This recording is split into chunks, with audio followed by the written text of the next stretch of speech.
Selamat malam Bapak Ibu semuanya. Perkenalkan nama saya Yudit Sudarma. Saya perwakilan dari Pemerintahan Republik Indonesia dengan nomor induk 121800296. Kali ini saya akan membahas tentang berita yang cukup panas, yaitu mudik. Sebelumnya saya akan membahas tentang mudik itu terlebih dahulu.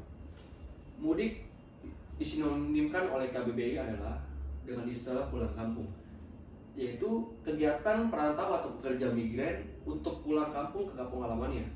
Mudik di Indonesia sendiri identik dengan tradisi tahunan yang terjadi menjelang hari raya besar, keagamaan misalnya menjelang lebaran, dan pada saat itulah kesempatan oleh para pekerja untuk berkumpul dengan saudara-saudara yang tersebar di perantauan. Selain itu, tentunya juga soal dengan orang tua. Transportasi yang digunakan antara lain pesawat terbang, kereta api, kapal laut, bus, dan kendaraan pribadi maupun kendaraan umum, dan bahkan truk sekalipun digunakan untuk mudik.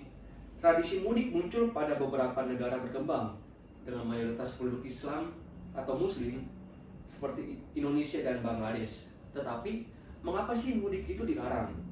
Menurut data dari Worldmeter per tanggal 5 Mei 2021, jumlah kasus COVID-19 di seluruh dunia telah mencapai 154 juta kasus.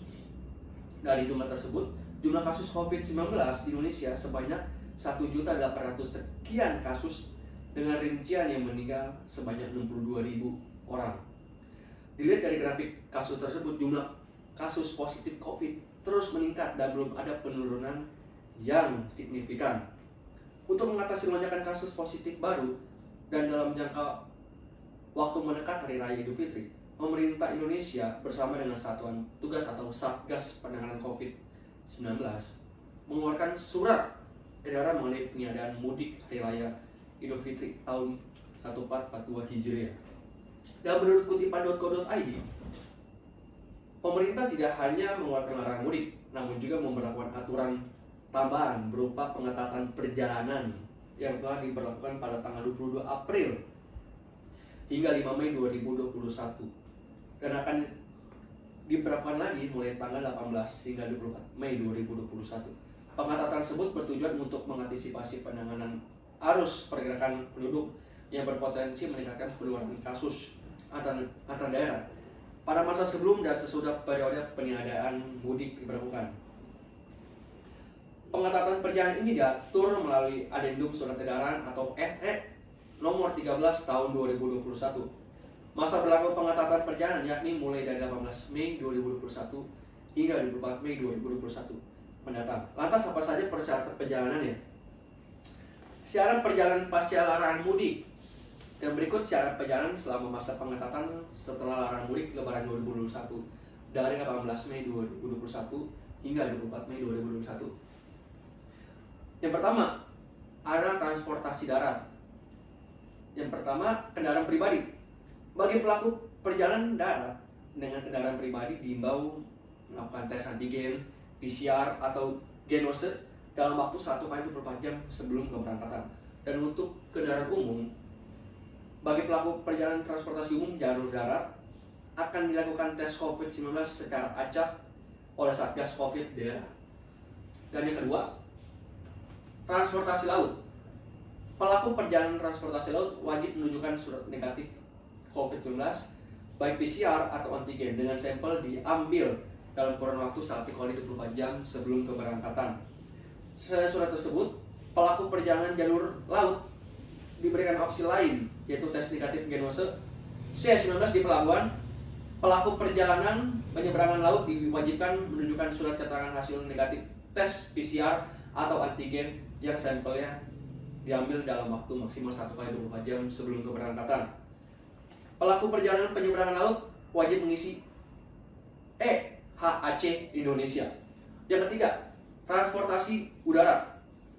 Pelaku perjalanan transportasi udara wajib menunjukkan surat negatif COVID-19 baik PCR atau antigen dengan sampel diambil dalam kurun waktu maksimal 1 kali 24 jam sebelum keberangkatan, atau tes negatif genose C19 di bandara. Ditegaskan bahwa pelaku perjalanan jalur udara wajib mengisi EHAC di Indonesia. Sementara bagi anak berusia di bawah 5 tahun, tidak diwajibkan melakukan tes COVID-19 sebagai syarat perjalanan. Jika hasil tes negatif, namun pelaku perjalanan menunjukkan gejala seperti demam, seperti batuk, pilek, dan lain-lain, maka yang bersangkutan tidak diperbolehkan melakukan perjalanan serta wajib melakukan tes PCR dan isolasi mandiri selama waktu tunggu pemeriksaan. Perjalanan rutin dengan transportasi darat, baik kendaraan pribadi maupun umum, dalam satu wilayah aglomerasi perkotaan tak wajib menunjukkan surat hasil tes PCR, antigen atau genose atau sebagai syarat perjalanan. Meski begitu, pemerintah akan mengadakan tes acak di beberapa wilayah dan rest area.